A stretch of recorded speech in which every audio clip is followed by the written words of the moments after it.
Hi guys, and welcome back. It's been a while, but I'm finally back from my honeymoon. We were away for almost a month, which is actually the longest holiday I've ever taken, and I think I've kind of forgotten how to function, so if I sound a little rusty, apologies in advance. I mentioned in some of my previous videos that we were traveling to Paris and Spain on our honeymoon. We had an amazing time there, and it was probably one of, if not the best trips I've ever taken.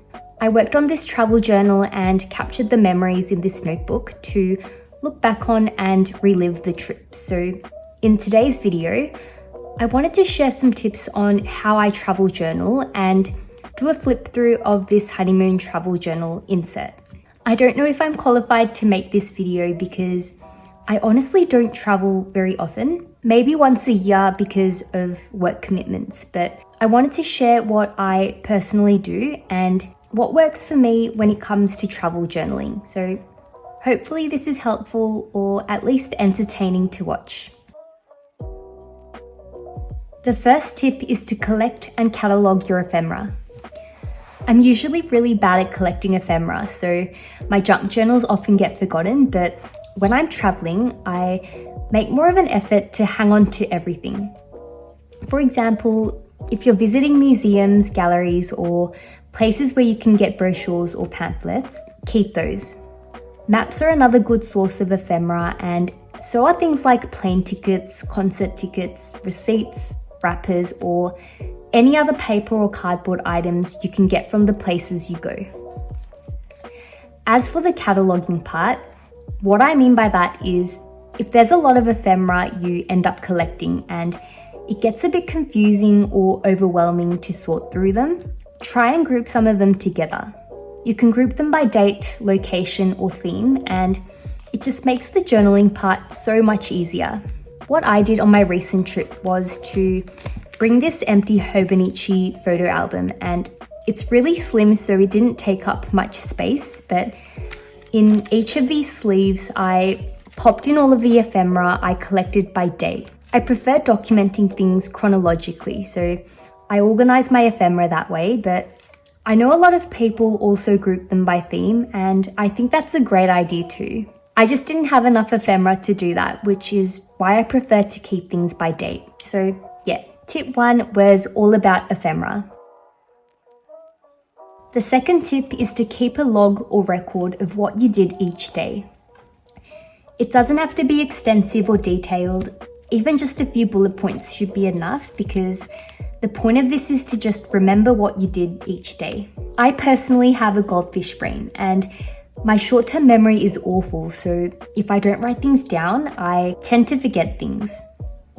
The way I do my logging is to write a few dot points or high-level sentences in my everyday carry, but you can do it on a scrap piece of paper or even in your phone. I actually use the Notes app on my phone quite often, and sometimes I even journal on my phone and write it down in my notebooks later. Anyway, keeping a log is really helpful for when I'm finally sitting down with my travel journal because it helps me recall what I did and I'm able to write and do memory keeping more effectively. My third tip is to do a bit of scrapbooking in advance, and by that, I mean doing it while you're on the trip, if or when you can. I know that normally when you're traveling, it can be kind of hard to find the time to journal. At least for me, I'm usually out and about, or if I'm at the hotel, I'm just way too exhausted to do anything. But yeah, that's completely normal and you should be enjoying your trip and living in the moment. That said, I still found some downtime to do some bare minimum scrapbooking where I'd paste in some ephemera and leave the writing for later. Having a few things already stuck in my travel journal made the process of catching up on my journaling much easier and less daunting. The fourth tip isn't specific to travel journaling, but I guess it's relevant to memory keeping and journaling more broadly. It might sound obvious, but you can use stickers and photos to decorate and fill up your travel journal. There might be days where you just don't collect enough or any ephemera, so if you're like me and you like having very packed and filled up spreads, A good way to hide some of the white spaces is to add stickers and photos you took on the trip. I find that whenever I'm on a trip, I take so many photos, but they get lost in my camera roll over time because once I'm back, I continue using my camera and obviously accumulate more photos.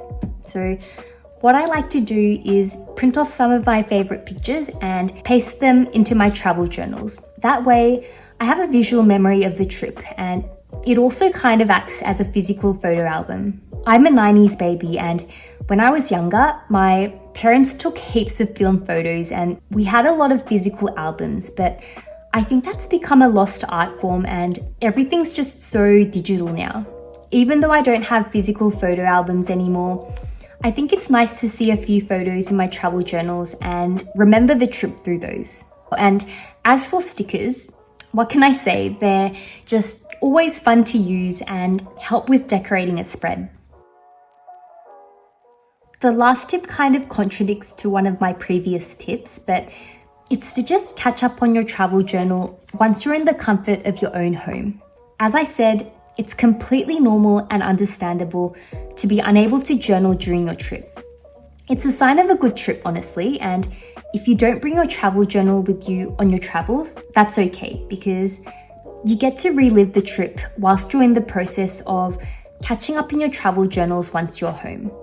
I probably did more than half of my travel journaling once I was actually back home, and it was so fun and rewarding. I catalogued my ephemera and kept a record of what I did separately, so it was really easy to do my journaling retrospectively, and there's always this sense of satisfaction and fulfillment when you finish an insert. There's still a few blank pages in this notebook, but I want to keep this insert just for my honeymoon, so I don't plan on using the rest of the pages. I might paste in some more photos, but yeah, catching up on travel journaling back home is probably the number one tip. I pretty much flipped through this entire insert throughout the video, but I thought I'd include a separate section for this in case anyone was curious about my spreads and what I used to decorate them.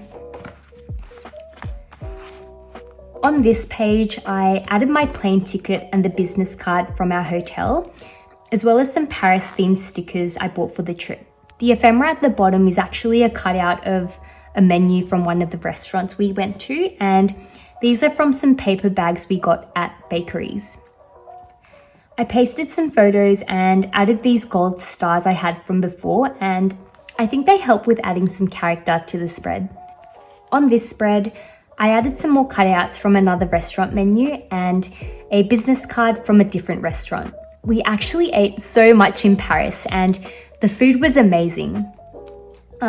This is from the newspaper I got from my Louise Carmen purchase.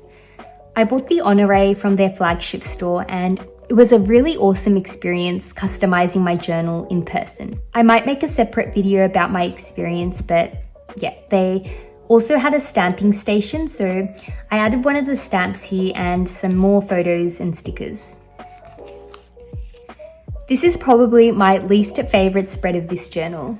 I don't know why, but I just don't love it for some reason, but everything except these two photos at the bottom and the stickers are from the pamphlet from the Louvre Museum, and it was really cool seeing the artworks I read about in person. I think this is my favorite spread. I just love how colorful and happy it looks. There's a lot of business cards and a receipt, as well as stickers and photos, of course. We had lunch at a restaurant inside the Eiffel Tower, and the highlight was their bread and butter. Everything else was good too, but their bread and butter was just chef's kiss. I also went to Point Plume and got a bottle of ink, and yeah, I wrote a few summaries of what we did and what the photos or stickers correspond to. This spread was decorated using the Metro card from Paris and some stickers I got from a store called Merci, and I've added the plane ticket to Barcelona, which was the second leg of our trip.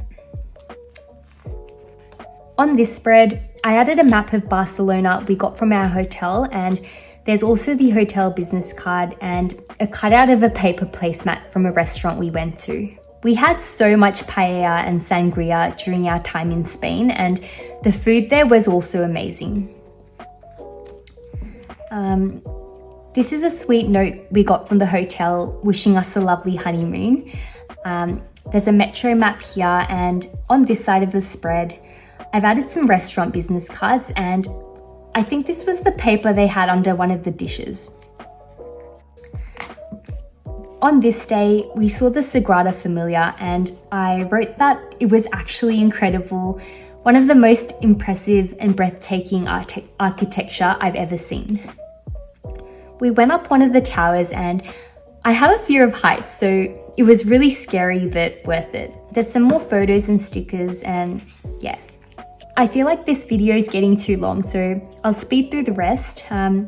This is another metro card, a receipt from our cable car ride to Montjuic.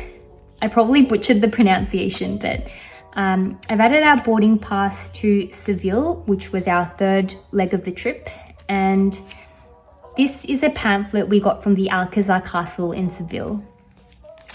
There's some more photos and business cards and receipts, and this was from a sandwich wrapper we had from one of the markets. These are from the pamphlet we got at the cathedral, and we saw a flamenco show in Seville, which was amazing. And of course, I had to save the pamphlet and paste it into this journal. This is a map of Malaga, which was the fourth stop of our trip. We went there by bus, so I didn't have a plane ticket to paste in. We were only in Malaga for 2 days, so I didn't have a lot of ephemera, which is why I wrote more instead.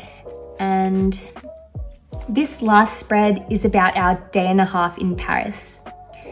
From Malaga, we caught the bus back to Seville, then a flight to Paris, before flying to Korea, then back to Sydney, because Australia is so far away from the rest of the world and it's a trek to get home. But yeah, we went to see the water lilies artwork by Claude Monet and had macarons at Lauderay. That was all for this video. I hope those tips were helpful, but if not, I hope you enjoyed the flip through of my travel journal. I'm feeling really refreshed and I'm excited to start making videos again. If you have any questions or feedback or want to share your experiences or tips with travel journaling, I'd love to hear about it, so feel free to leave a comment down below. Thank you so much for watching, and I'll see you next time.